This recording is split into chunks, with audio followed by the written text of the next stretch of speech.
Let me start with a question many people are quietly asking. Must you lose your marriage to find yourself again, or can both survive? Because somewhere along the journey, you realized something shifted. You adjusted, you adapted, you gave, you held back, and now there is a quiet longing inside you. I want to feel like myself again. But immediately, fear follows. What if this causes problems? What if things change too much? What if I lose what we have built? So, must you lose your marriage to find yourself again, or can both survive? Welcome to Union Chronicle podcast, where we explore love not just as connection, but as a space where identity must also breathe. Today we are talking about reclaiming identity in marriage and how self-discovery in marriage does not have to come at the cost of your relationship. Let's crown this truth first. You should never have to choose between being yourself and being in love. But many people feel like they must. So they must stay small to keep the relationship stable. Or they consider breaking away just to feel like themselves again. But what if there is another way? What if healthy relationship growth allows both your individuality and your unity? Because the goal is not separation, it is integration. Learning how to show up as yourself within the relationship, not outside of it. One of the biggest reasons people struggle with self-rediscovery in marriage is fear.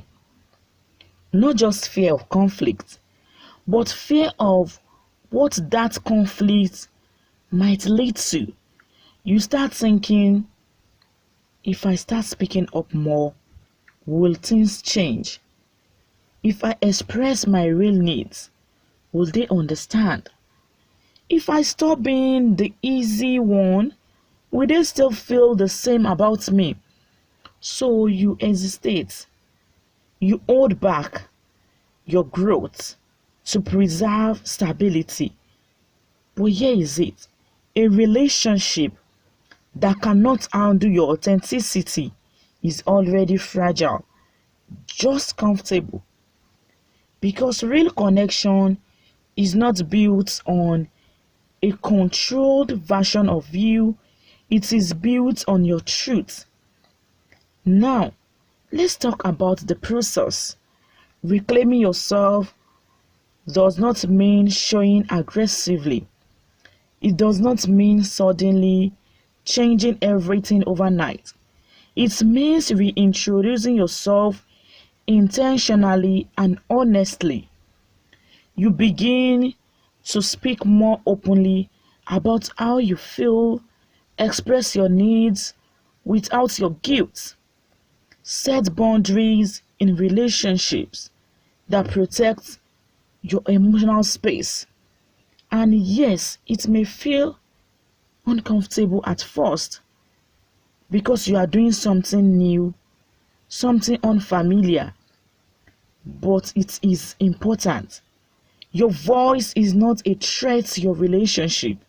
It is a necessary part of it.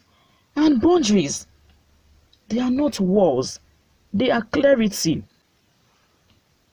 They help your partner understand who you are now, what matters to you, and how to love you better. This is how reclaiming identity in marriage begins. Not through rebellion, but through honest presence. Now, here is where many people struggle. You want to express yourself, but you don't want it to turn into conflict. So how do you do that? By shifting from blame to ownership. Instead of "you never listened to me," say "I have realized I have been expressing myself fully and I want of me." Instead of "you made me lose myself," you say "I think I have been holding back part of myself and I want to reconnect with them." This creates a different energy. It removes defensiveness. It invites understanding, because the goal is not to attack your partner. It is to invite them into your growth.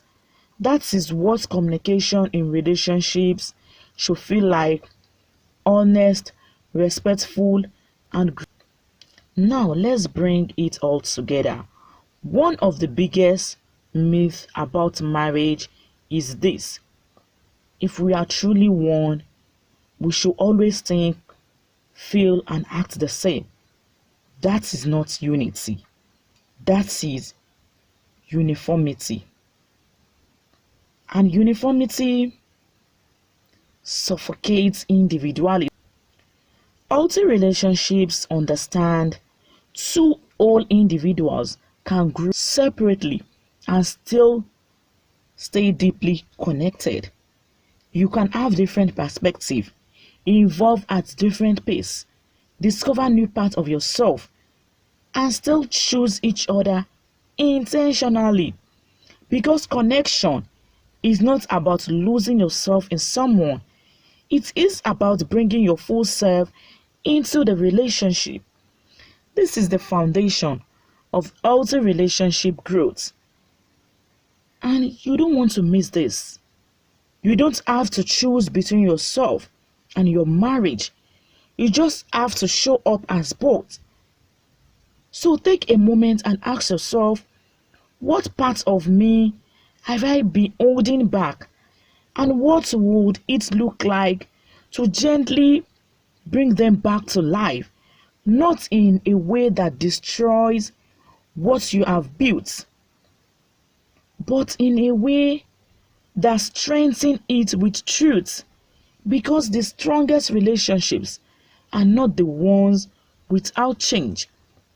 They are the ones that make space for it.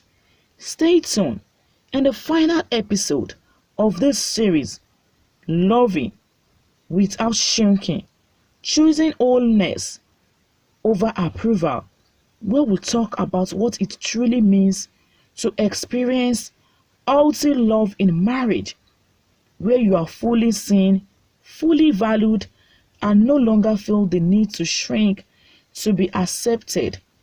If this spoke to you, don't rush past it. Growth does not always require drastic decisions. Sometimes it simply requires honest return. Thank you. Yours, Disa Therapist.